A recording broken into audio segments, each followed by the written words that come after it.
Bendito Padre Celestial, que moras en las alturas de los cielos, gracias Señor te damos por esta oportunidad que nos das de reunirnos aquí en tu presencia, estudiar tu palabra, Señor.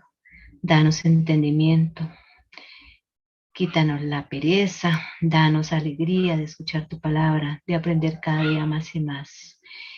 Que cada día nos guste la historia y nos guste aprender más y más de ti, Señor.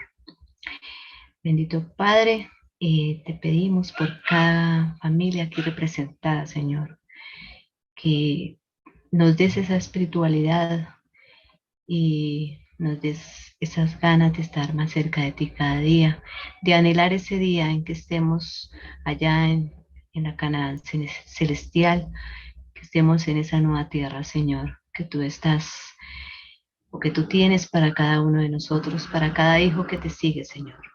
Gracias, Señor. Bendícenos y quédate con nosotros. Que a ninguno se nos dañe la señal, sino que todo sea guiado por ti, Señor. Todo esto te lo pido en el nombre de tu Hijo amado, Cristo Jesús. Amén. Amén. Bueno, que el Señor nos acompañe entonces. Hermanos, este es el sexto sábado que llevamos hablando del tercer sello. Yo no sé si usted antes había estudiado más de 18 horas el tercer sello. Para mí es la primera vez, pero muy agradecido con el Señor de esta experiencia tan increíble de poder estudiar tan a profundidad estas cosas. Cuán superficialmente habíamos estudiado y eso que todavía pues estamos como en el kinder, digo yo. Estamos reaprendiendo lo que los pioneros ya sabían antes de la llegada de la televisión, el internet, las películas, los centros comerciales y todo eso.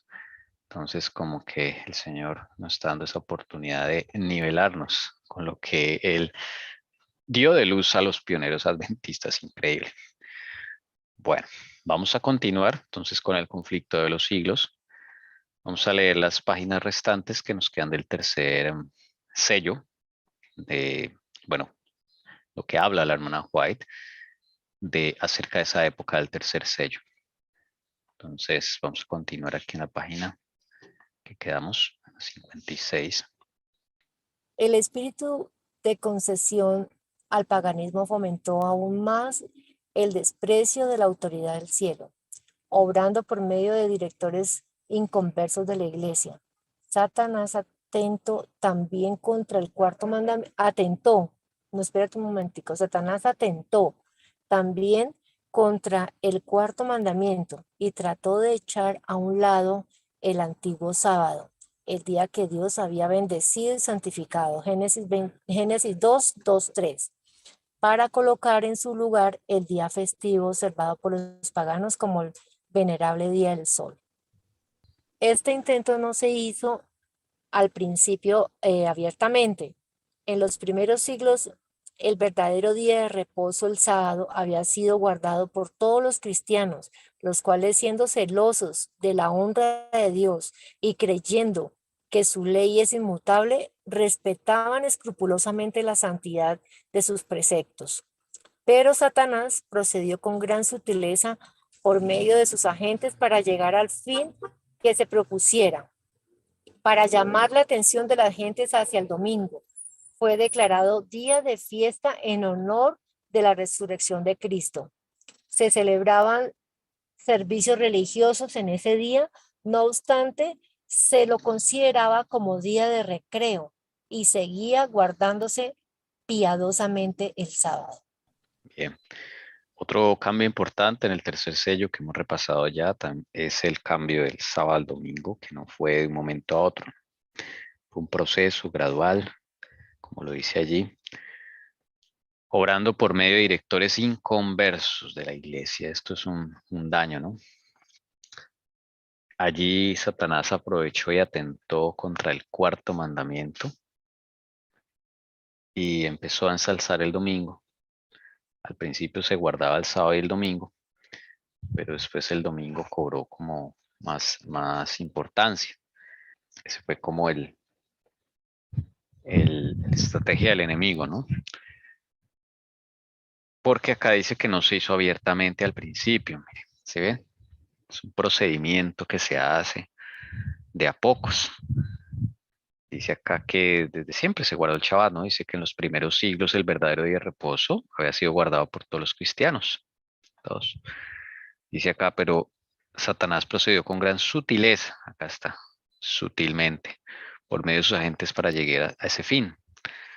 Dice que para llamar la atención de las personas hacia el domingo, se le declaró día de fiesta por ser la resurrección de Cristo, pero en ningún lado está en la escritura que se le dé alguna autoridad al domingo por causa de la resurrección de Cristo. Pero eso fue, digamos, la excusa que se dio el enemigo para meter en las mentes de aquellos líderes inconversos de la iglesia. Bien, vamos a seguir leyendo esta partecita del cambio del sábado al domingo. Con el fin de preparar el terreno para la realización de sus fines, Satanás indujo a los judíos, antes del advenimiento de Cristo, a que recargasen el sábado con las más rigurosas exacciones, de modo que su observancia fuese una pesada carga. Aprovechándose luego de la falsa luz bajo la cual lo había hecho considerar, hízolo despreciar como institución judaica, mientras que los cristianos seguían observando generalmente el domingo como día de fiesta alegre. El diablo los indujo a hacer del sábado un día de ayuno, de tristeza y de abatimiento para hacer patente su odio al judaísmo. Esto ya habíamos hablado, ¿se acuerdan? La estrategia del enemigo de hacer del sábado un día de ayuno, por eso no se debe ayunar en Shabbat, de tristeza y de abatimiento para hacer patente su odio al judaísmo. El primero ya lo había manchado el Shabbat con aquellos rigurosas cargas que habían impuesto los judíos, aquellas cargas de que, bueno, no se podía caminar sino tantos pasos, 100 pasos, de que toda una lista de qué se podía hacer y qué no se podía hacer en Shabbat. Y se desvirtuó el Shabbat, se volvió una carga. Entonces esa es otra forma en que el enemigo daña una institución divina. No prohibiéndola, sino recargándola y convirtiéndola, desvirtuándola, distorsionando el verdadero significado. Y aún hoy en día lo hace, poniendo el Shabbat como un día bueno, para los que tienen cargos eclesiásticos, pues es un día donde la gente termina más cansada que en otros días. De boca de los pastores, lo digo, porque los pastores dicen, no, terminé cansado. Claro, pues les toca desde temprano, los recargan, corra una iglesia, corra otra.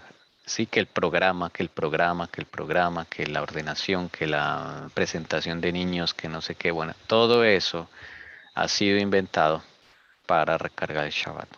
Normalmente en las iglesias que junta el sábado después del almuerzo, que reuniones, o sea, eso el enemigo lo sigue haciendo para que el sábado se convierta en un día de trabajo eclesiástico, trabajo de otra, ya no digamos de secular, sino eclesiástico, pero al fin y al cabo trabajo que eso no es para el día de Shabbat.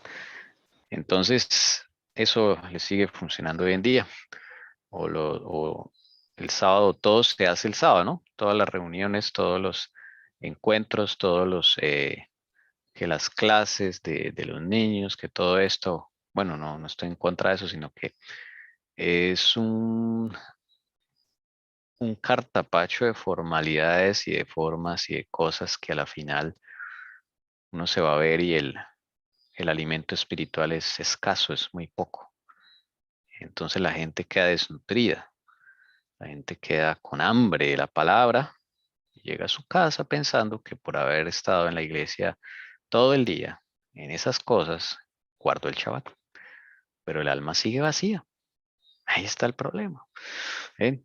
Y él lo sigue haciendo hoy en día. No necesariamente que pongan a ayunar a la gente. Digamos, a los que están por el lado de la reforma, todo eso, los ministerios así que quieren ser conservadores, entonces los pone a ayunar. Y para el otro lado, los liberales y todo, lo vuelven un día de formalidades, de encuentros, de reuniones. Bueno, un poco de situaciones que no tienen nada que ver con Shabbat. Bueno, esas cosas ya habíamos hablado un poquito de eso. Y en esa época lo hizo. de esa forma. Claro, el día feliz y alegre y de gozo era el día del domingo con la resurrección del Señor. Y el día de cargas era el Shabbat. Era el Shabbat. Bueno, sigamos leyendo. A principios del siglo IV, el emperador Constantino expidió un decreto que hacía del domingo un día de fiesta pública en todo el Imperio Romano. Véase el apéndice. El Día del Sol fue reverenciado por sus súbditos paganos y honrado por los cristianos, pues era política del emperador conciliar los intereses del paganismo y del cristianismo que se hallaban en pugna. Los obispos de la Iglesia, inspirados por su ambición y su sed de dominio, le hicieron obrar así, pues comprendieron que si el mismo día era observado por cristianos y paganos, estos llegarían a aceptar nominalmente el cristianismo y ello redundaría en beneficio del poder y de la gloria de la Iglesia. Pero a pesar de que muchos cristianos piadosos fueron poco a poco inducidos a reconocer cierto carácter sagrado al domingo, no dejaron de considerar el verdadero sábado como el día santo del Señor, ni de observarlo en cumplimiento del cuarto mandamiento. ¿Quién estuvo detrás del decreto dominical que publicó Constantino? Según ese texto. El enemigo. Según ese texto. La Iglesia Católica. Ahí está, mire. Los Sí, obispos de los la obispos de la Iglesia, Iglesia. inspirados por su ambición y su sed de dominio, Su le sed de hicieron dominio. obrar así. Le hicieron obrar así. ¿A quién? A Constantino. Entonces, aunque fue civil, noten que, ¿se acuerdan? Como cuando leímos el decreto, ¿no? Pregunta, ¿en qué año se emitió ese decreto? Para repasar. El decreto del dominical de Constantino. Año en que Constantino emite el decreto dominical donde manda a todo el mundo a cerrar negocios, los magistrados, los organismos del Estado de Roma no pueden trabajar, el comercio. El 321. Sí, señora, muy bien. 321, esa es la fecha. Bueno, esto pues ya lo habíamos visto también, simplemente como una forma de repaso. Vamos al siguiente. Entonces el primer paso fue ese, un decreto netamente civil, pero detrás del emperador estuvieron los obispos, ¿sí? Porque es que el emperador no sabía nada de eso. Los obispos fueron los que le hicieron obrar así. Tal vez esto es algo nuevo que no habíamos hecho hincapié. Fueron los obispos que estaban ahí hurgando a Constantino para que emitiera sus decretos. Y ese fue el primero, en ataque contra el domingo. Vamos al segundo fase de ese ataque contra el Shabbat. Pero paró aquí la obra del jefe engañador. Había resuelto reunir al mundo cristiano bajo su bandera y ejercer su poder por medio de su vicario, el orgulloso pontífice, que aseveraba ser el representante de Cristo. Realizó su propósito valiéndose de paganos semiconvertidos, de prelados ambiciosos y de eclesiásticos amigos del mundo. Convocábanse de vez en cuando grandes concilios en que se reunían los dignatarios de la iglesia de todas partes del mundo. Casi en cada concilio el día de reposo que Dios había instituido era deprimido un poco más, en tanto que el domingo era exaltado en igual proporción. Así fue como la fiesta pagana llegó a ser honrada como institución divina, mientras que el sábado de la Biblia era declarado reliquia del judaísmo y se pronunciaba una maldición sobre sus observadores. Tremendo. Eso fue en varios concilios, ¿no? ¿Quién se acuerda de ese concilio pequeño, de ese sínodo, en donde se declaró el domingo como día de descanso en reemplazo del Shabbat? Hubo un sínodo que hablamos y allí se dio como el primer paso, fue en Oriente nomás ese sínodo y se hizo durante una época donde los emperadores no le estaban poniendo atención a los prelados católicos, pero ellos hicieron ese sínodo, ahí fue un paso. ¿Alguien se acuerda del nombre de ese sínodo y el año en que se celebró? Donde cambiaron el sábado por el domingo. Un primer paso, ¿no? Un primer paso porque fueron varios concilios. ¿Alguien se acuerda? Acá dice, ¿Decreto de Nicea? sí, no, de Nicea, no, ese es antes. de Nicea es el donde participó Constantino.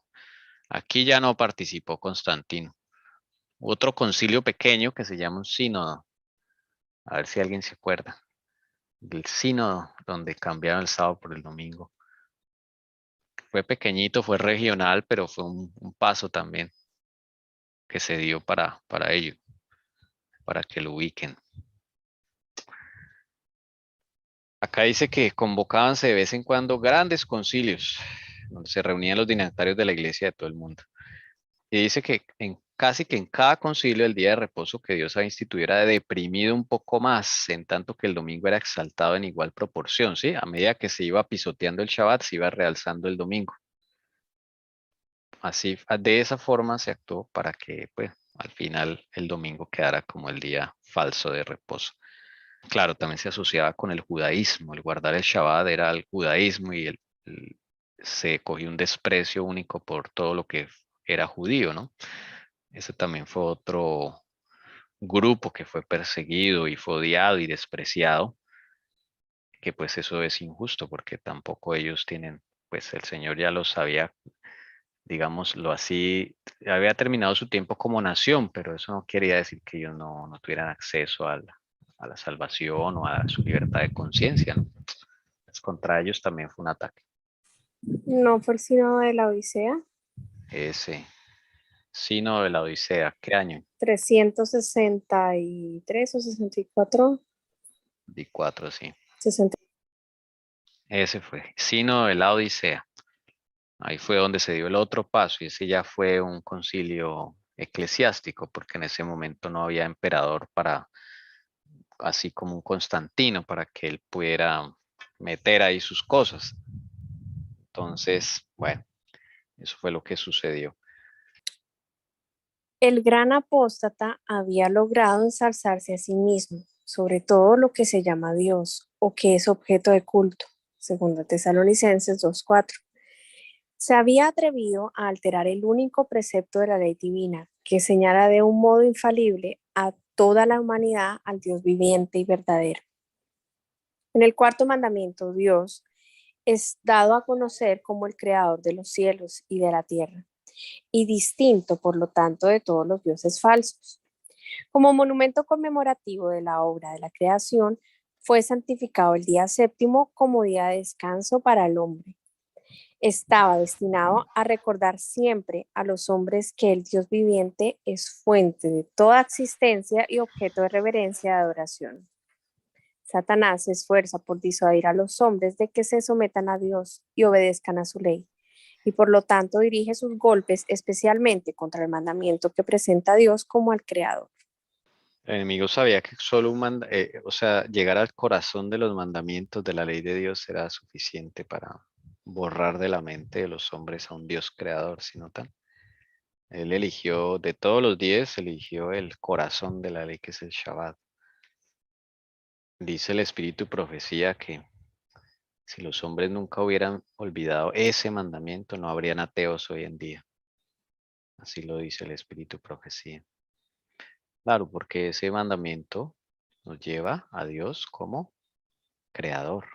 Está asociado a Dios como creador. De ahí que, bueno, se abrogó esa autoridad.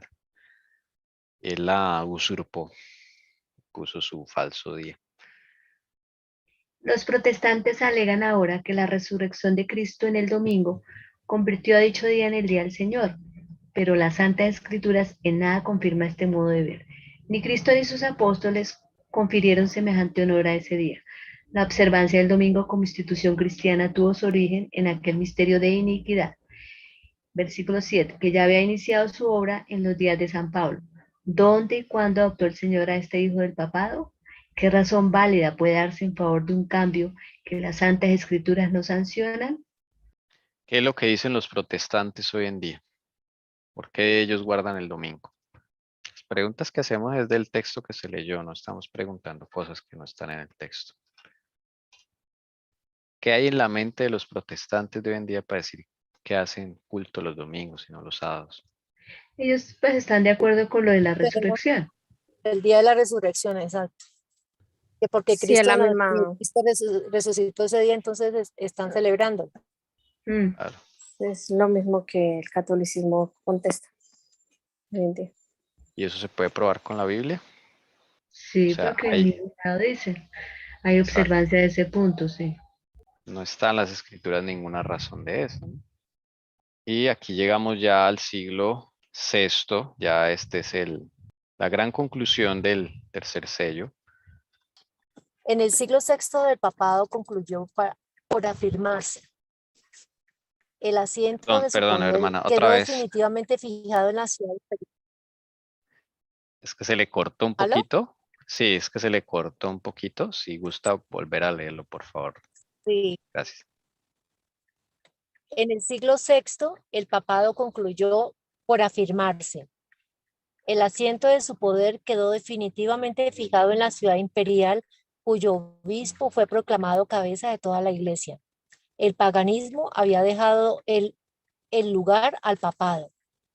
El dragón dio a la bestia su poder y su trono y grande autoridad. Apocalipsis 13:2. Entonces, empezaron a correr los 1260 años de la opresión papal, predicha en los profetas, en las profecías de Daniel y en Apocalipsis, Daniel 7:25, Apocalipsis 13:5-7.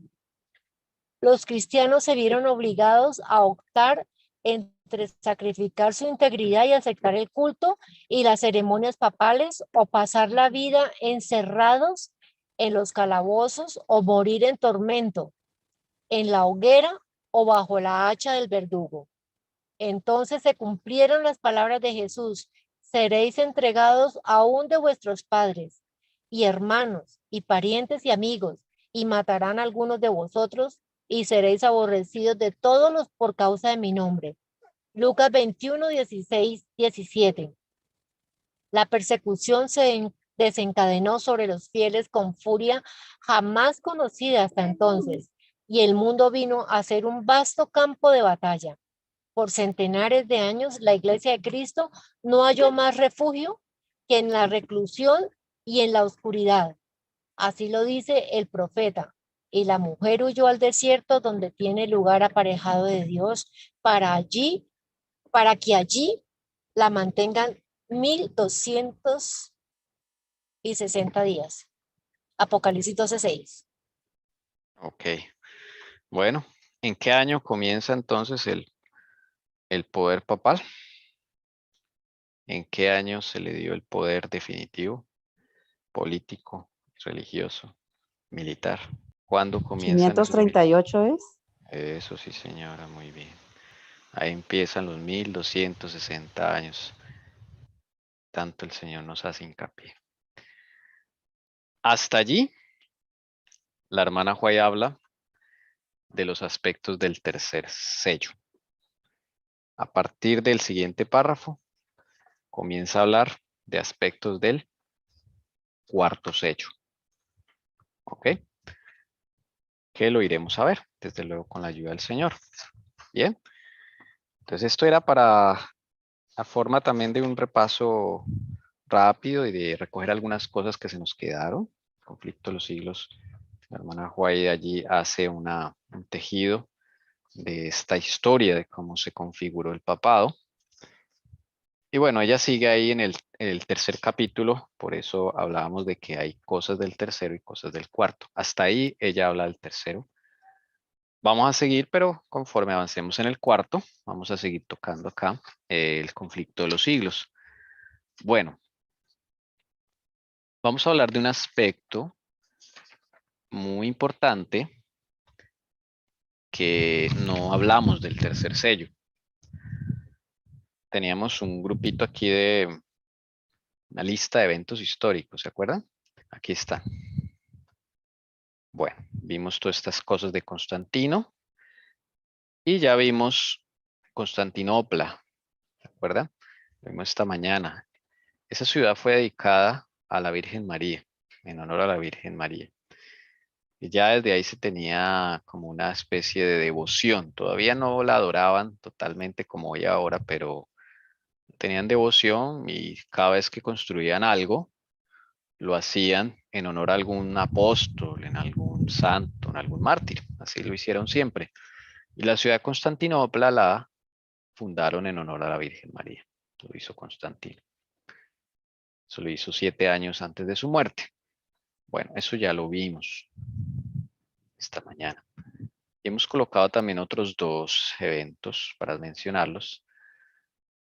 Este concilio de Éfeso, donde María es declarada Madre de Dios, allí empieza la adoración como oficial, eclesiásticamente hablando, de María.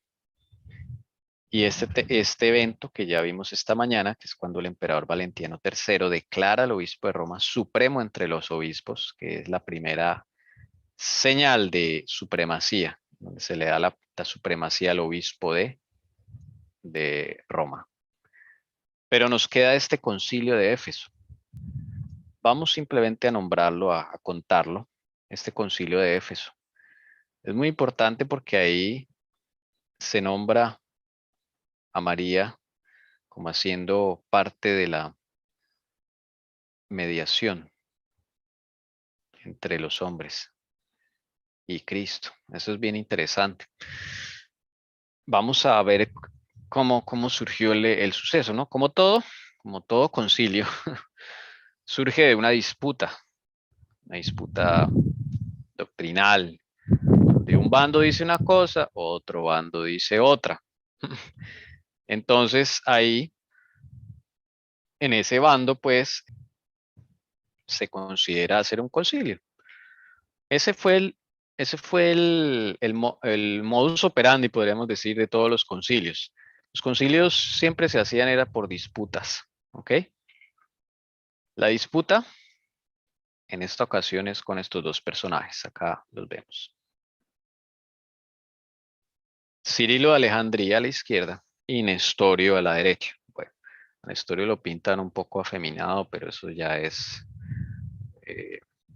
no, eso ya son imaginaciones de los artistas, ¿sí? No era así. Nestorio, pues la única foto que encontré así. Entonces, Cirilo de Alejandría y Nestorio, como para asociarlos. La disputa comienza entre los 2. ¿Cuál es la disputa? Muy sencillo. Cirilo decía, María es la madre de Dios, porque él decía, pues si Jesús tiene naturaleza divina, entonces decía él, pues María tuvo que ser madre de la parte humana y madre de la parte divina. Ojo con eso.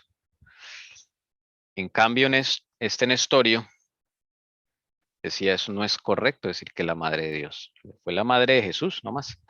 Él decía eso. ¿Sí? Entonces, ahí se armó la disputa. Bueno, ¿quién tiene la razón? Les pregunto a ustedes, hermanos, ¿quién tiene la razón? ¿Cirilo o Nestorio? Ninguno, pienso yo. Si encuentran algún texto, así como hicimos con el concilio de Nicea, que yo no me quería meter en el conflicto, pero fue inevitable, el Señor quería y sí estaba revelado, ¿no? Pues nos dio un maravilloso texto. Pero ahora en esta disputa, ¿cómo hacemos? Pues Cirilo dice, María es la madre de Dios. Y Nestorio dice, no, no es correcto decir que la madre de Dios, es simplemente la madre de Jesús. Ya. La madre terrenal de Jesús. La madre, él decía, la madre de la humana, pero no la madre de Dios. Sí, sí, la madre, humanamente la madre de Jesús y ya. ¿Algún texto bíblico por allí? Porque es que mire, es que el enemigo siempre hace lo mismo, ¿no? Pone la tesis, la antítesis, o sea, a 2 grupos a disputarse, a la final, ¿qué resulta? La adoración a María, y la pone a María como una intercesora, o sea, increíble. Y son sutilezas, mire, son palabras, son sutilezas porque cómo le mete las ideas. La gente acá pues está en tinieblas, el caballo negro, empiezan a razonar de una forma increíble. Sí, o sea, este Cirilo empezar a decir, bueno, pues que si Jesús tiene naturaleza divina y María fue la mamá, pues también es de la parte divina. Imagínense eso. Entonces es María la madre de Dios, porque Jesús es Dios. Entonces, si ven cómo se empiezan a razonar, ¿no? Ese razonamiento. Bueno, No, pues es que no estoy de acuerdo con las dos porque, bueno, María dice es la madre de Dios, pues sabemos que no, porque al decir Dios estamos hablando de su parte divina. Y cuando me está una frase mostrando que María no es la madre de Dios, bueno, en ese aspecto, él tiene la razón porque están hablando de su aspecto divino, no están tocando su aspecto humano. Entonces ahí está la confusión de que no muestran sus dos aspectos y están tratando solo el aspecto divino. Entonces, bueno, en este caso, pues esto no tendría la razón. Claro que Pero sí, ellos no están teniendo en cuenta el aspecto humano. Ujú. aclaramos. Ambos dicen que Jesús es divino y humano. Tiene las dos naturalezas, tal cual como lo dice la palabra del Espíritu y profecía. Sí, Esa no es la disputa. pero acá sí se están enfocando solo en la parte, si ellos piensan eso, la parte para decir Dios es solo para la parte divina. Si hablan de Jesús humano, no lo pueden llamar Dios, o sea, no, porque se confunde. En el aspecto humano, María sí fue la madre de Dios, lo dice la Biblia, el Espíritu profecía que la madre, fue la que cumplió con, como la madre de Jesús terrenalmente hablando, ¿sí me entiendes? Entonces ahí están confundiendo, porque si ellos saben que es humano y que es divino, tienen que tratar esa parte solo como humano. Entonces, María, ¿quién es? En fin, para ti. La madre de Jesús cuando vino acá en la tierra, humanamente. Listo. Eso decía Nestorio. Entonces tú te vas con Nestorio. Bueno, Pero no lo puedo decir como Dios, no, solo humanamente hablando. Nestorio no decía como Dios. Nestorio decía la parte humana. O sea, María fue la mamá de Jesús acá en la tierra nomás. Él decía eso. Ya. Podemos mirar aquí cuando Gabriel visita a María. Ese texto nos puede ayudar, ¿no? Vamos a leerlo. Dice, y al sexto mes, el ángel Gabriel fue enviado por Dios a una ciudad de Galilea llamada Nazaret. No, se me complica leer acá. Problema. Perdón. Bueno, ¿al sexto mes de qué? De haber visitado a Elizabeth, de haber concebido a Elizabeth milagrosamente también. Y Elizabeth era familiar de María, De Juan. de Juan el Bautista. Muy bien, exacto. O sea que entre Jesús y Juan el Bautista se llevaban 6 meses, mire, porque aquí el ángel va a visitar a María. Entonces el ángel Gabriel es el ángel que reemplazó a Satanás allá, como querubín cubridor. Bien, va a Nazaret y dice a una virgen desposada con un hombre que se llamaba José, de los descendientes de David, y el nombre de la virgen era María. ¿Qué es estar desposada? ¿Qué es la No palabra tenía desposada? parejo, no tenía el, como antes le nombraban el esposo. ¿Sí? Pero Soltera. ¿por qué dice desposada con un hombre? ¿Cómo así Desposada, una desposada virgen con un hombre? desposada. Pero desposada con un hombre. Luego no era casada. Desposada significa una mujer que ya tiene un compromiso matrimonial, pero aún no ha tenido la ceremonia. Comprometida. Podríamos decir para esta época, sí, señora, comprometida. Eso significa desposada con un hombre que se llama José. Claro, ¿se acuerdan que José se preocupó cuando, o sea, estaba disque embarazada? Por eso fue que se preocupó, pero sí, hasta ahora estamos comprometidos. Se supone que eso no es, sí, eso es pecado, eso es fornicación. Entonces, después el ángel le explicó a José, le dijo, no, tranquilo. Bueno, entonces dice acá que con un hombre que se llama José, los descendientes de David. Y el nombre de la Virgen era María. Y entrando el ángel le dijo, salve, muy favorecida. En otras versiones dice, ricamente bendecida. ¿Ok? Ricamente bendecida. Claro, imagínense, tremendante privilegio. El Señor está contigo, o sea, contigo. ¿Mm? De ahí viene el Ave María de los, de los católicos, ¿no? El rezo. Bendita eres tú entre las mujeres. Muy bendecida. Algunos manuscritos antiguos no incluye esta parte. Bueno, acá dice, bendita eres tú entre las mujeres. Doris, mire, este es un candidato a que lo metieron ahí para hacer el Ave María, para ensalzarla, ¿ok? Pero es verdad porque era bendecida entre todas las mujeres, imagínense, ella, si una mujer cualquiera, que el Señor se fije en ella. Bueno, se fijó en ella por algo, porque el Señor no escoge así al azar, sino Él sabe el corazón, ¿no?, de las personas. Y esa fue la misión de María. Y el 29 dice, pero ella se turbó mucho por estas palabras. Mire que ella quedó preocupada, o sea, ¿qué pasó? ¿Sí? No fue, o sea, era una bendición, el ángel vino con alegría, pero ella se turbó con esto, ni siquiera con la presencia del ángel, sino por las palabras. Y se preguntaba qué clase de saludo sería este. ¿Cómo así? ¿Y este por qué me saluda de esa forma? El verso 30 dice, Gabriel le dijo, no temas, María, porque has hallado gracia delante de Dios. Qué hermoso es. Hermoso que pueda decir un ángel a cualquiera de nosotros, ponga su nombre allí. Hermana María Doris, has hallado gracia delante de Dios. Hermana Damaris, has hallado gracia delante de Dios. Hermana Lucia, has hallado gracia delante de Dios. Hermana Leonora, has hallado gracia delante de Dios. Hermana Paola, has hallado gracia delante de Dios. Hermana Elcira, has hallado gracia delante de Dios. Hermano Esteban, has hallado gracia delante de Dios. Es una frase muy maravillosa. Y he aquí, concebirás en tu seno, tu matriz, tu vientre, ¿ok? O sea, ese es un aspecto importante porque es la parte humana, carnal, tal cual como nacemos todos nosotros, así va a nacer Jesús. O sea, aquí no hay ningún misterio en esta parte, ¿no? El Señor va a usar las mismas leyes de la naturaleza que Él creó y en el útero de María, allí en el interior de María, se va a gestar ese niño. Es lo que le está diciendo. Es la parte carnal, la parte humana de Jesús. Y darás a luz un hijo y le pondrás por nombre Jesús, que significa Salvador. ¿Ok? Este será grande y será llamado, ¿cómo? ¿De quién es hijo? Del Altísimo. ¿Sí notan? Hijo del Altísimo.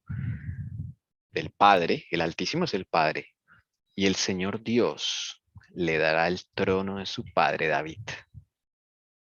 Y reinará sobre la casa de Jacob para siempre y su reino no tendrá fin. Esto es profético y tiene que ver con la imagen de Daniel y tiene que ver con esa piedra y tiene que ver con muchas cosas ahí, ¿cierto? Su reino no tendrá fin. Entonces María le dice al ángel, ¿cómo será esto? Puesto que soy virgen. No conozco varón, dice por allí otro evangelio. Sí, mire, otros manuscritos dicen, no conozco hombre. Claro, aquí viene la parte divina, ¿sí? Está la parte humana y la parte divina. Dice el ángel acá en el 35, respondiendo el ángel le dijo, el Espíritu Santo vendrá sobre ti y el poder del Altísimo, del Padre, te cubrirá con su sombra. Por eso el santo niño que nacerá será llamado Hijo de Dios.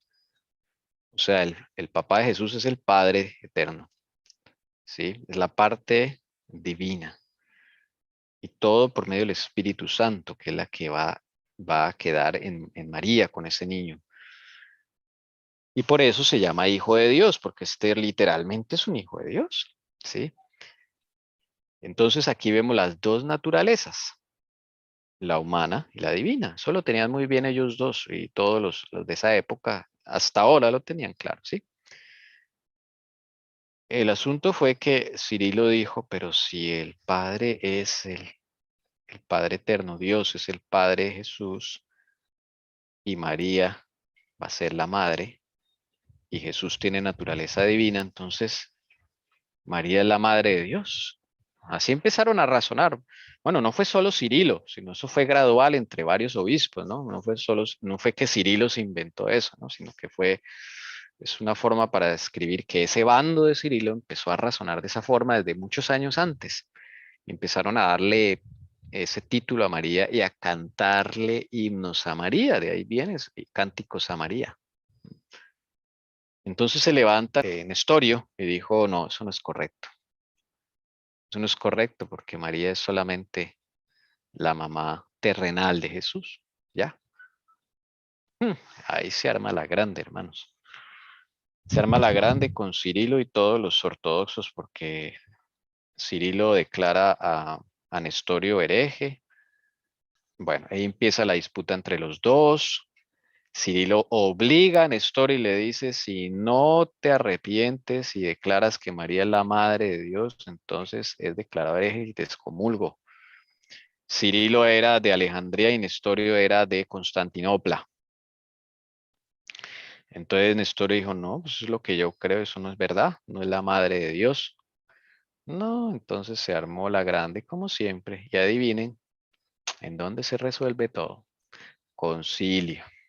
¿Y a quién le dicen? Al emperador de turno. ¿M? Por favor, un concilio. Y así fue. Se hace el concilio. Ahí está el concilio, uno de los, bueno, los cuadros representando el concilio. Los dos bandos.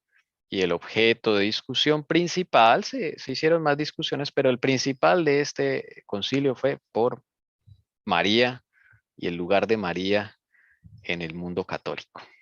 Ese fue el objeto de discusión. Desde luego esto está asociado con el culto a las imágenes, ya tenían imágenes ahí, que empezaron las primeras imágenes de María, todas estas cosas.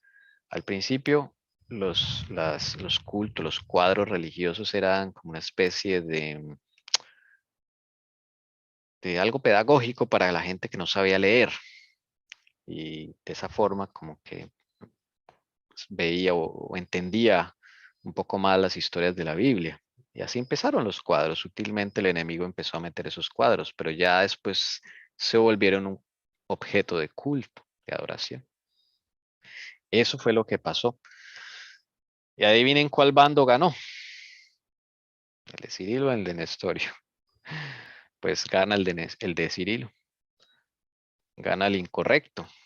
Y desde ahí empieza la adoración fuerte a María.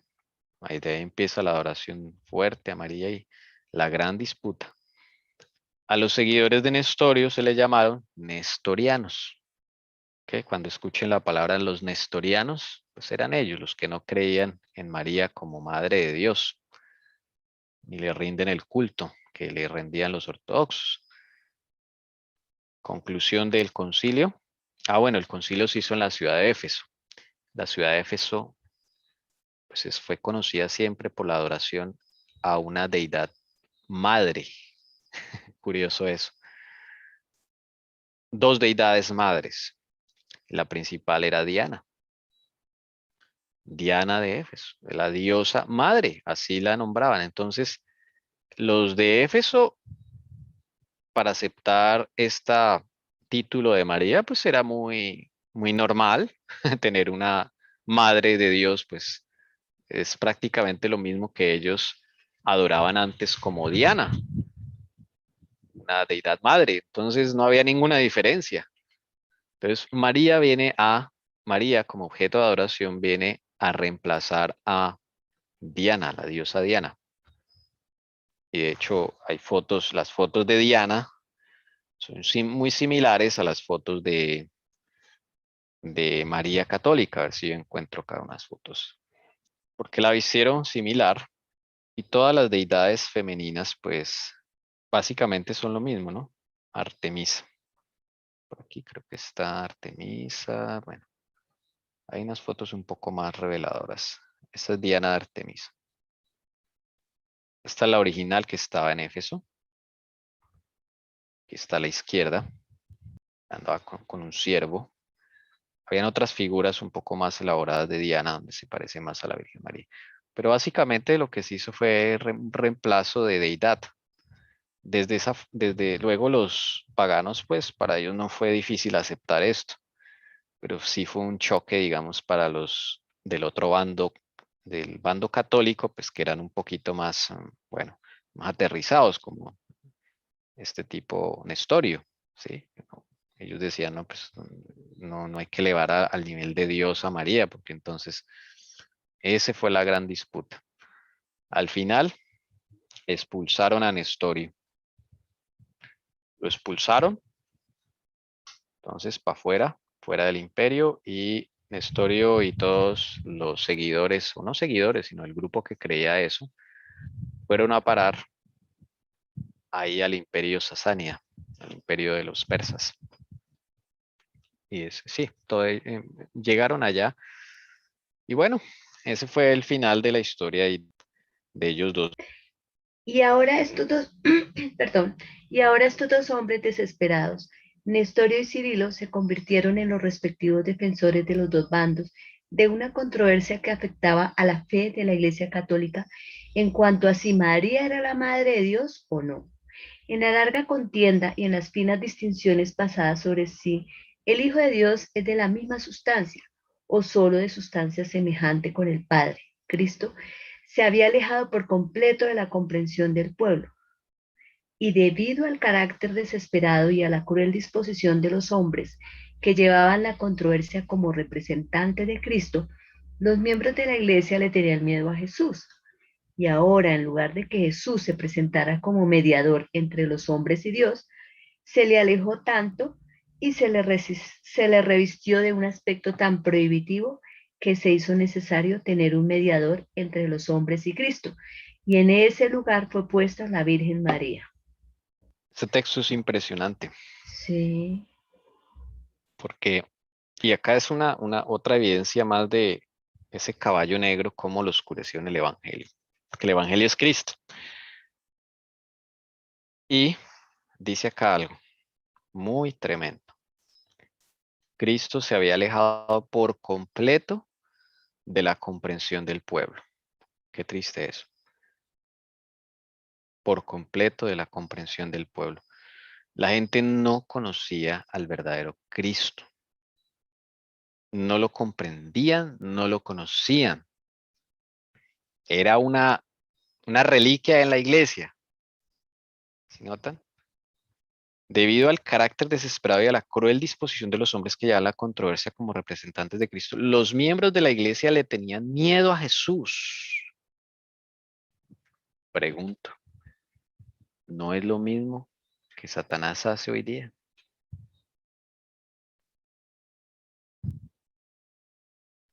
La gente le tiene miedo a Jesús. A veces nuestras oraciones parecen rezos porque pensamos que es prohibido hablarle a Jesús de cierta forma. Pensamos que es prohibido, no está bien hablarle a Jesús como hablarle a un amigo. ¿Mm? Confundimos el respeto con el miedo. Sí. Es lo mismo que está sucediendo. Nosotros no conocemos a Jesús como deberíamos conocerlo.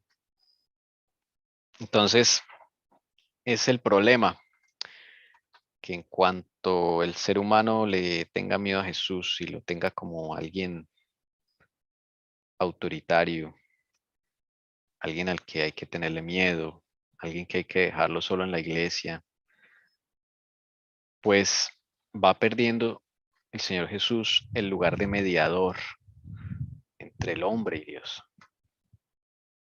Esto es muy triste, hermanos.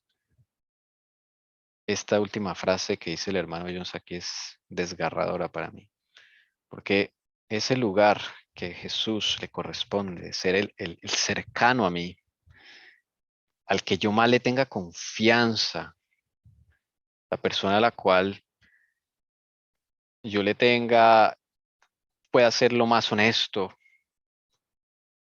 no lo soy. Y entonces ese lugar de mediador lo viene a ocupar otra persona. Nosotros como adventistas pues no veneramos a María, pero eso no significa que hayan otros mediadores entre Dios y los hombres.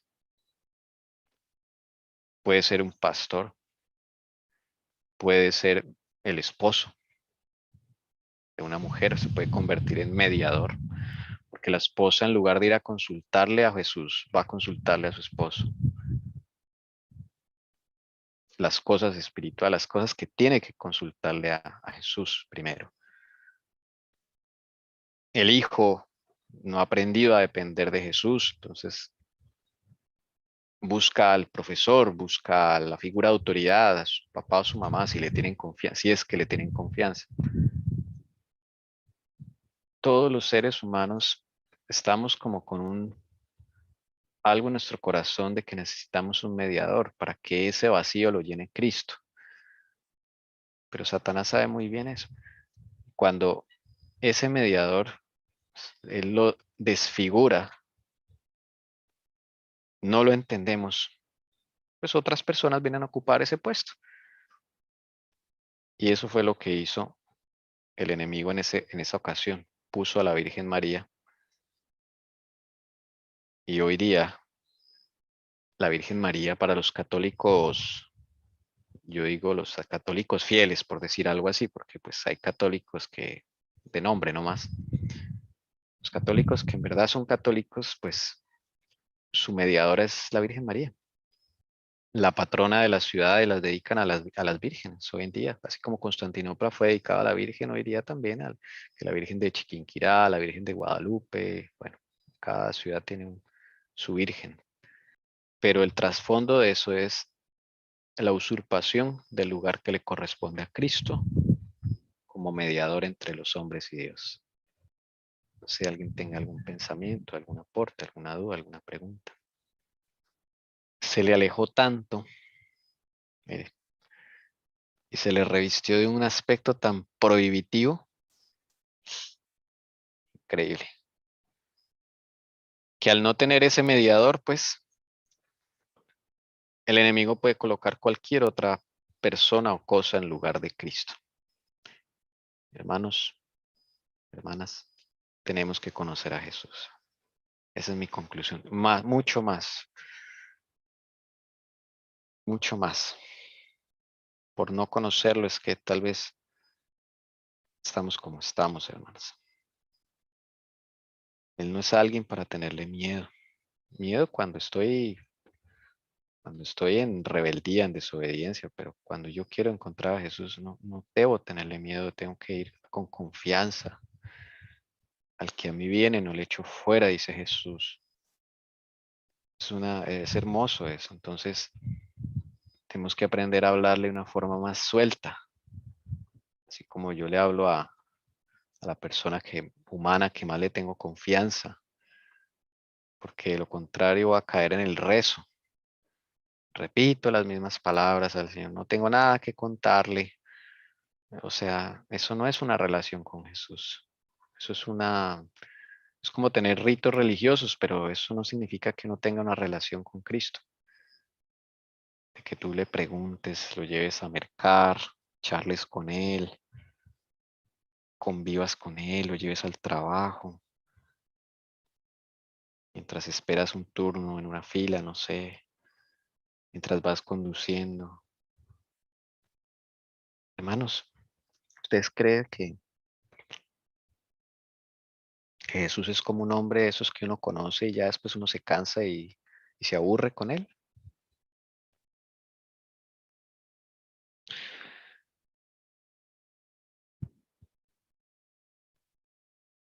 Les digo algo, hermanas.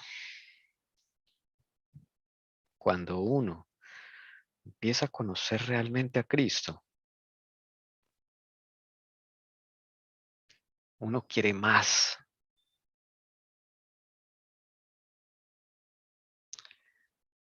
Cristo no cansa. Tiene el efecto contrario.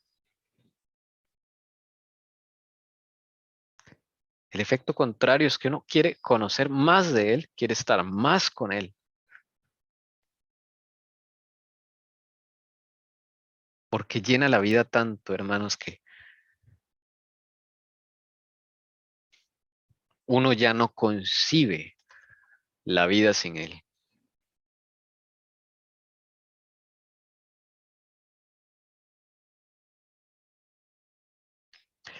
Conocer a Cristo es algo maravilloso. Yo no tengo palabras para expresarlo. Quisiera encontrar palabras, hermanos, pero cada uno tiene que vivirlo.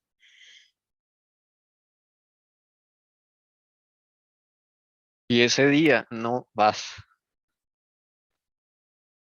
a parar de querer conocer más y más y más y más y más y más. Y nadie más va a llenar tu vida.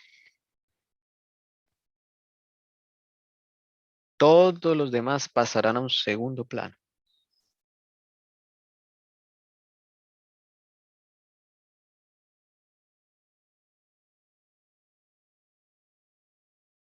Ese día podremos decir que verdaderamente estamos siendo convertidos.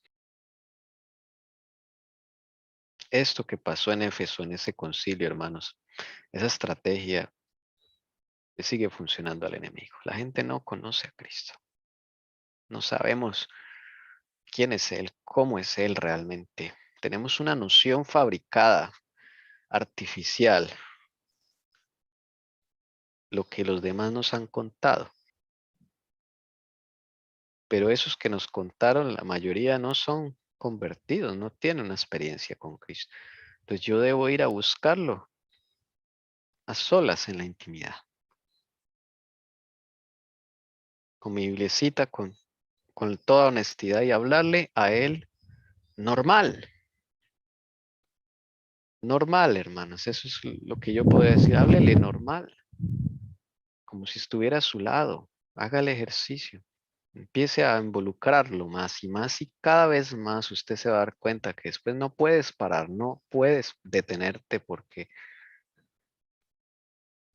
es imposible, hermanos, es imposible.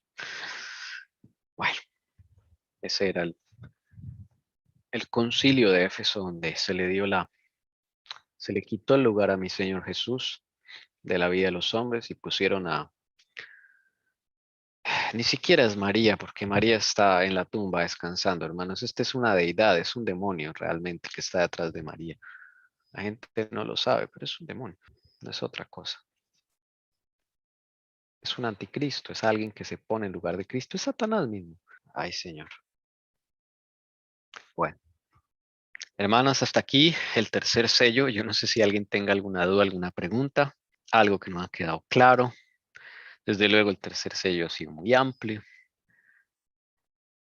6 sábados enteros hablando del tercer sello. Bendito y alabado sea el Señor Jesús. Quieren, podemos pasar ya a simplemente a echar un vistazo a lo que nos espera en el cuarto sello, ¿sí? En esta última media hora. No sé si les parece. Sí, está bien. Vamos al cuarto. Sí, está. Bien, listo. Vamos a Sí, simplemente un vistazo de lo que nos espera. Y si alguien de pronto, bueno, he sacado los hechos relevantes que tienen que ver con en la época del cuarto sello. Y bueno, ahí vamos con la ayuda del Señor, completándolos. Bueno, vamos a leer el cuarto sello como introducción para ver qué nos espera. Apocalipsis 6, 7 al 8. Cuando abrió el cuarto sello, oí la voz del cuarto ser viviente que decía, ven, y miré, y aquí un caballo amarillento muy pálido, y el que estaba montado en él se llamaba Muerte, y el Hades lo seguía, y se les dio autoridad sobre la cuarta parte de la tierra para matar con espada, con hambre, con pestilencia, muerte y con las fieras de la tierra. Bueno, cuarto caballo. Pero este caballo sí es que cambia de color, dice amarillento en algunas Biblias, en otras dice muy pálido. La Biblia que tenían los pioneros, la King James, dice pálido. En algunas Biblias en español dicen pálido. En otras dice amarillento. En otras hay una notita allí donde dice que se puede, existen ambas versiones. ¿Mm? Es una particularidad. Otra particularidad, hay dos jinetes. Mire, porque dice el que estaba montado en él se llamaba Muerte, pero hay otro jinete que lo sigue, el Hades. Esa es otra particularidad. Hoy solamente es ver lo que nos espera con el Señor Jesús y para que tengamos espacio para meditar también. Se le da autoridad sobre la cuarta parte de la tierra, dice para matar con los siguientes elementos: espada, hambre, y dice pestilencia en unas Biblias, en otras dice muerte. La Biblia que tenían los pioneros dice muerte, en unas Biblias nuestras en español dice pestilencia en lugar de, y otras como la Biblia de las Américas tiene una notita aparte, por eso pongo acá entre corchetes, donde la Biblia de las Américas dice que se puede decir de una forma o de la otra. ¿Ok? Ese es el cuarto sello, el cuarto caballo. Bueno, nos espera ahí algo increíble. Y respecto a eventos internos, nos espera la iglesia de Tiatira. Y escribe al ángel de la iglesia de Teatira, el Hijo de Dios, que tiene sus ojos como llama de fuego, y cuyos pies son semejantes al bronce bruñido, dice esto: yo conozco tus obras, tu amor, tu fe, tu servicio y tu perseverancia, y que tus obras recientes son mayores que las primeras. Pero tengo esto contra ti, que toleras a esa mujer Jezabel, que se dice ser profetisa, y enseña y seduce a mis siervos a que cometan actos inmorales y coman cosas sacrificadas a los ídolos. Le he dado tiempo para arrepentirse, y no quiere arrepentirse de su inmoralidad. Mira, la postraré en cama, y a los que cometen adulterio con ella los arrojaré en gran tribulación, si no se arrepienten de las obras de ella. Y a sus hijos mataré con pestilencia, y todas las iglesias sabrán que yo soy el que escudriña las mentes y los corazones, y os daré a cada uno según vuestras obras. Pero a vosotros, a los demás que están en Tiatira, a cuantos no tienen esta doctrina, que no han conocido las cosas profundas de Satanás, como ellos las llaman, os digo, no os impongo otra carga. No obstante, lo que tenéis, retenedlo hasta que yo venga. Y al vencedor, al que guarda mis obras hasta el fin, le daré autoridad sobre las naciones y la regiré con barra de hierro, como los vasos del alfarero son hechos pedazos. Como yo también he recibido autoridad de mi Padre, y le daré el lucero de la mañana. El que tiene oído oiga lo que el Espíritu dice a las iglesias. Bueno, el mensaje a la iglesia de Tiatira. Hay muchas cosas también que nos esperan con la ayuda del Señor. Vamos a ir de a poquitos mirando a ver qué nos quiere decir el Señor con todo esto y para los miembros de aquella época. Y hablando de épocas, vamos a ver en dónde se desarrolla este sello, ¿no? Que ya hemos visto que, bueno, cómo ubicarlos gráficamente allí en la imagen, en esta imagen, ¿no? Entonces, el cuarto sello, pues, va a seguir desde donde quedamos, desde el 538. Acá voy a cambiar Tiatira. Y cuarto sello, ¿no? Acuérdense que es ambos, eventos externos e internos.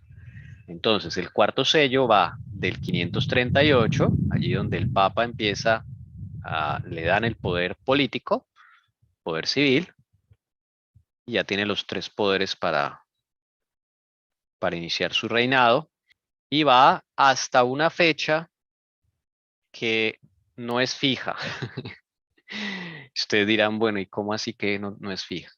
Pues sí, los pioneros, ninguno dio una fecha fija porque lo cierto es que no hay fecha fija.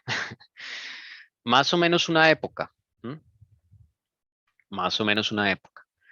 ¿Qué época? Hasta donde empiezan los reformadores. ¿Ok? Los reformadores como John Wycliffe, Juan Hus, Jerónimo, Lutero, Zwinglio, todos ellos que están en conflicto de los siglos. Hasta esos reformadores, según lo que estuve mirando, el primer reformador es John Wycliffe. Y por ese reformadores, ahí empiezan los reformadores, y de hecho la hermana White empieza a hablar de la reforma ahí en Juan Wycliffe, con un capítulo que lo titula El Lucero de la Reforma, que es el quinto capítulo, si no estoy mal. ¿Ok? El Lucero de la Reforma, en el conflicto de los siglos, estoy hablando. Sí, es el capítulo número 5, el Lucero de la Reforma. Ahí empieza a hablar de los reformadores. ¿Ok? Bien. Ahí se termina ese cuarto sello, ¿ok? Ese cuarto sello, Tiatira y cuarto sello. Entonces va hasta el siglo XIV. Bueno, siglo XIV es más o menos 1300 y tantos. Desde el 1300 al 1400 ahí empieza a aparecer, ahí aparece John Wycliffe. el primer reformador. Bueno, no sé si quieren, porque de pronto es la gente quiere ver algún año, no sé. De pronto Wycliffe aparece en 1360, ¿sí? Como por ponerle un año. Aparece ya públicamente denunciando al Papa. Y bueno, hay más aspectos ahí en 1350, 60, 70, todo ahí empieza a cambiar, ¿sí?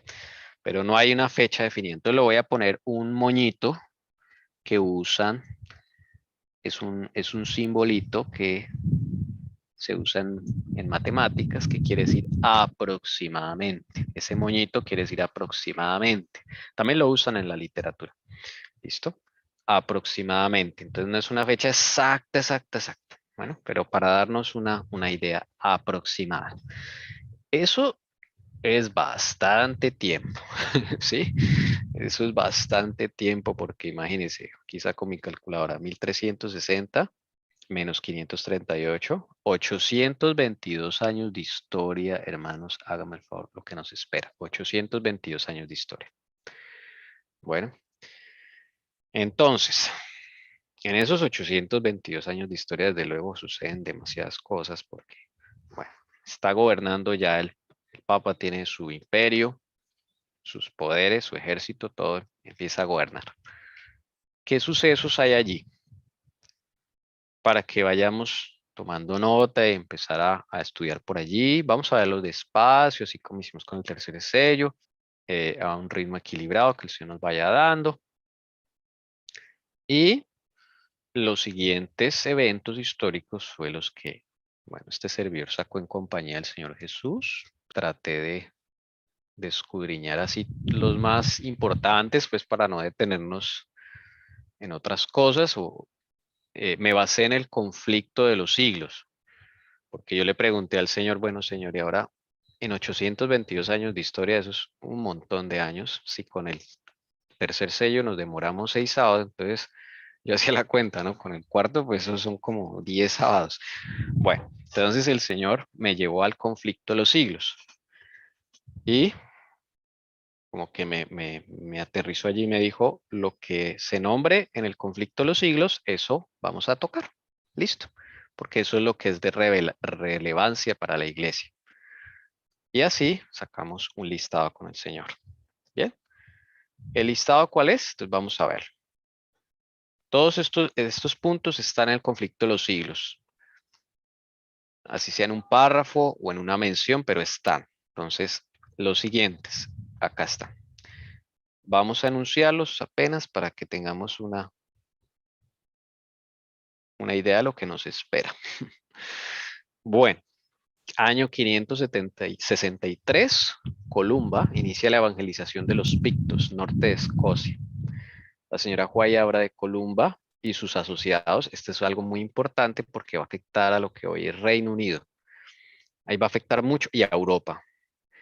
Entonces, vamos a hablar porque también tenemos que ver el pueblo de Dios, ¿no? No todo es papas y reyes y guerras y todo eso, sino también el trabajo misionero, los héroes de la fe de aquella época, que también los nombra allí la hermana Juan el conflicto de los siglos. Entonces, el primero que vamos a hablar es de Columba, muy bonita historia, cómo se evangeliza allá al norte de Escocia, que se llaman los pictos. Y desde ahí se evangeliza a todo Reino Unido y se mandan misioneros para toda Europa. O sea que esto es muy importante, es 563. Bien. Allí, en 568, llega la última tribu de los germanos. ¿Se acuerdan que habíamos quedado pendiente una tribu que llegaba tarde a la fiesta, por así decirlo? Los lombardos. Ellos vienen a completar los 10 cuernos de Daniel 7. Llegan los lombardos e invaden a Italia. Por más que el Papa tiene todos los poderes, pues eso no quiere decir que no le toque pues, luchar como todos los emperadores y le toque frentear amenazas y todo, como cualquier emperador. Le va a tocar frentear todo eso. Y la primera frenteada que le toca hacer es con los lombardos. Duro, le toca con los lombardos. ¿Ok? Bueno, pero estos son frenos que pone el Señor gracias a Él, porque imagínense 1260 años de continua persecución, pues, no, pues acaban con la iglesia. Y el Señor, no, no, no, no, no. Listo. Entonces, ahí el Papa va a estar ocupadito con los lombardos. En 590, Gregorio I es hecho Papa. Y él promulga la doctrina del purgatorio. Esa doctrina es bastante importante porque, bueno, por algo ahí está el caballo de la muerte y del Hades y todo eso. Porque aquí empiezan lo de las indulgencias con esta doctrina y todo comienza el comercio de indulgencias. No, esto es terrible como cambia el evangelio con esto. Sobre todo la justificación con por la fe, ahí ya se meten con eso. Bueno. Otro punto importante, en el 664 Inglaterra se adhiere a la Iglesia Romana. Recuerden que Inglaterra se quedó pagana. Pues bien, en el 664 logran someterla. ¿Ok? En el 754 el rey Franco Pepín dona las primeras tierras para el Estado papal. Esto es bien importante porque aquí es cuando el Papa empieza a tener tierras. Tierras ya por documentos, pues por estamentos, digámoslo así, del rey. Le da tierras. Ahí empieza el Estado papal. En el 774, Carlomagno, otra vez rey de los francos.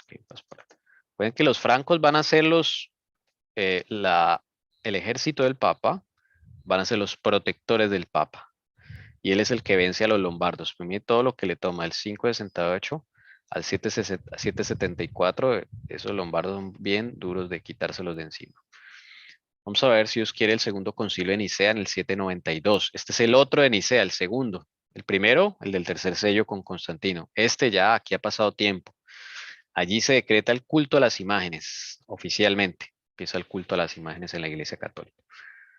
En el año 800, este es muy importante también, la coronación de Carlomagno, el inicio del llamado Sacro Imperio Romano. Vamos a ver qué se trata eso. ¿Qué es esta cuestión del Sacro Imperio Romano? Es el imperio del Papa. Y el Papa nombra un emperador para su reino. Y ese es Carlomagno. Interesante eso. Pero claro, es la primera vez que el Papa ya tiene autoridad para poner y deponer reyes. Y él lo nombra Carlomagno. Porque el Papa quiere seguir el imperio romano, pero ya bajo su autoridad. En el 973, el cristianismo es permitido en Bohemia. Aquí se abre... Bohemia es lo que hoy es la República Checa, o lo que antiguamente se llamaba Checoslovaquia.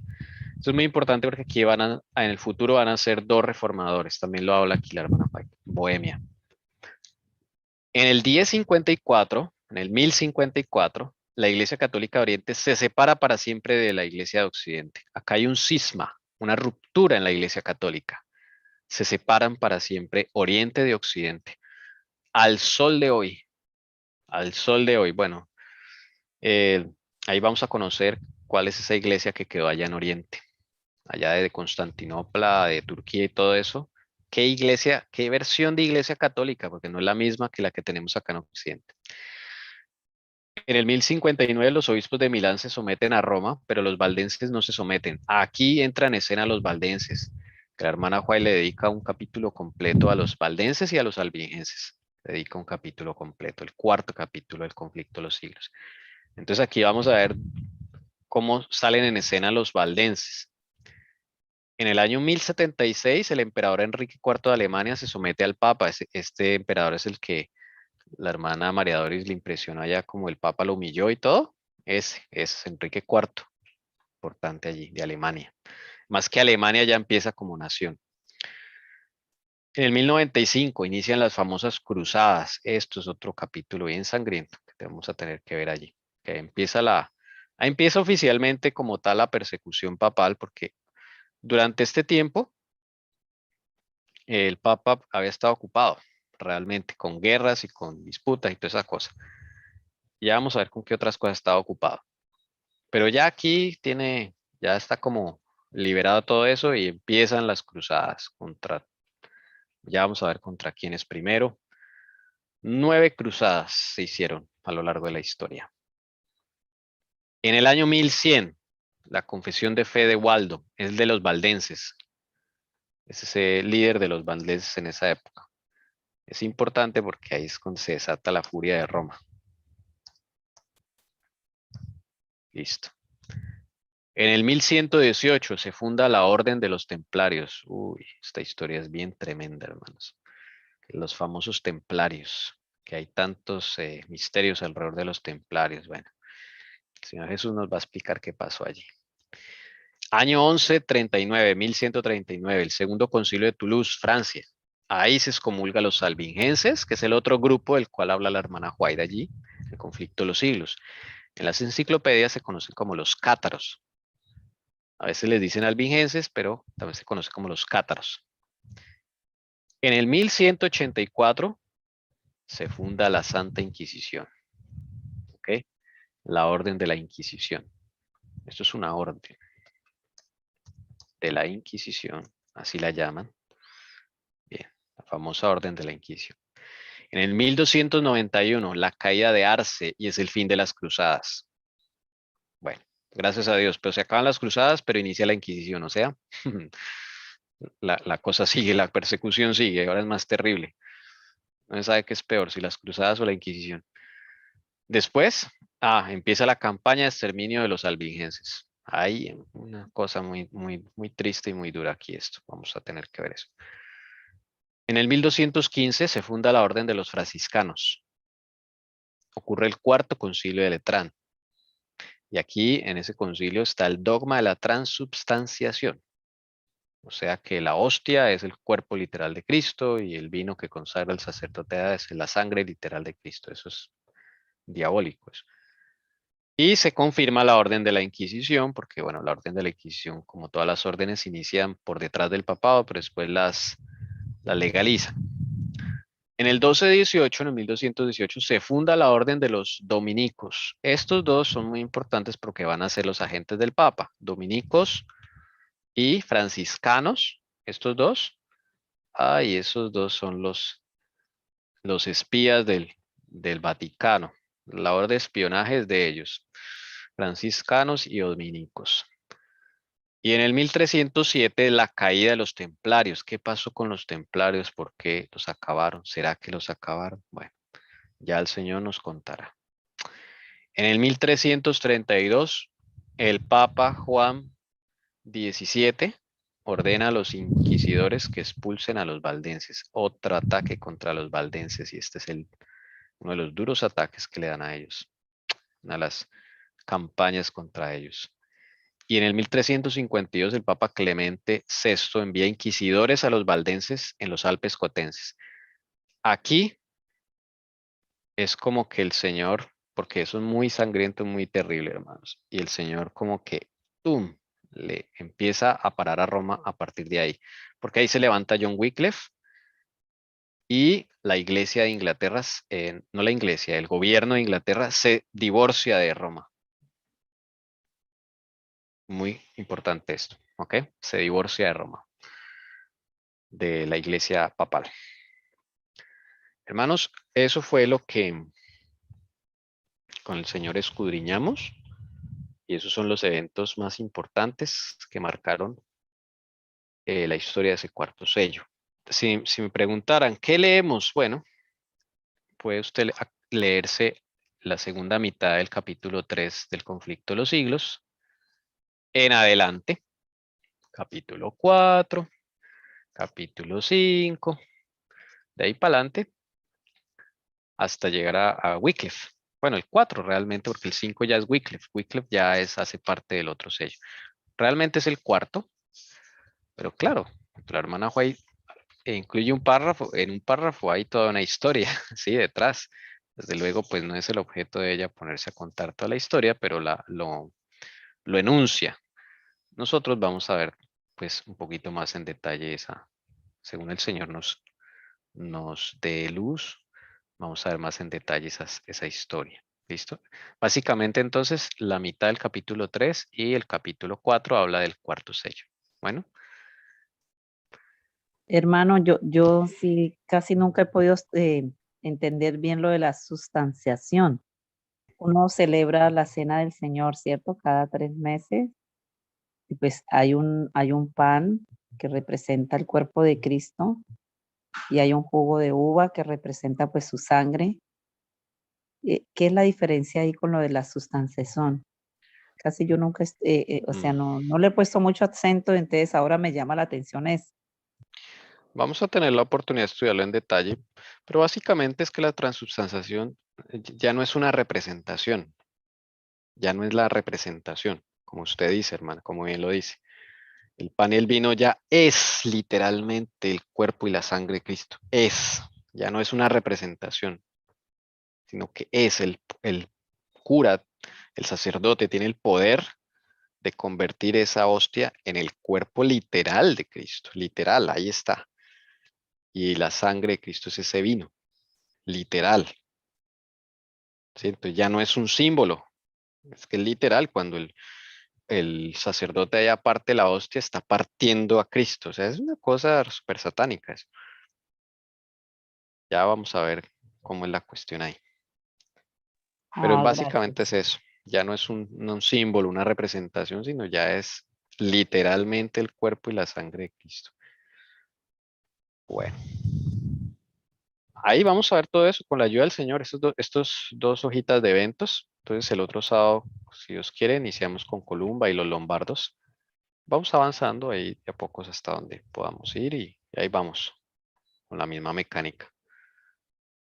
Bueno, hermanos, les animo a estudiar, les animo que lean El conflicto de los siglos. Y para los que quieran, pues seguir leyendo allí los libros de las dos repúblicas, el Imperio Eclesiástico, el hermano Jones, lo mismo de siempre, él sigue ahí, ellos siguen también la historia allí. Bueno, y muchas cosas vamos a aprender acá con la ayuda del Señor también, muchas cosas para traerlas al presente. Y vamos a entender muchas cosas. Leer El conflicto de los siglos después de informarse de todos estos aspectos, uno le saca más el jugo al conflicto de los siglos, o a mí me ha pasado.